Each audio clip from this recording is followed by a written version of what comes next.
it's not yet the last moment that we can enjoy and drink the tastiest and the fresh wine that the Lord has given to us. Amen. That's why there's still time, and it's not too early to drink of this wine. Amen. So I thank the Lord to hear this such kind of gospel that even us believers are being renewed and refreshed of the Lord's tasting wine with us. Amen. And to the friends of Cyril and others, it's really also an opportunity for us to drink this wine. Amen. Actually, this one is not just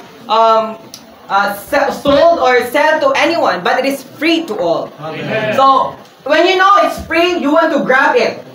If you want to know that, sometimes of us know, you go to shopping, you like to buy something that is 50% off, 20% off. But brothers and sisters, this wine is free. Amen. When there's a free wine, we need to taste this free wine. Amen. And the change of our eternal memorial to the Lord. Amen. And we can have a wedding feast with the Lord. Amen.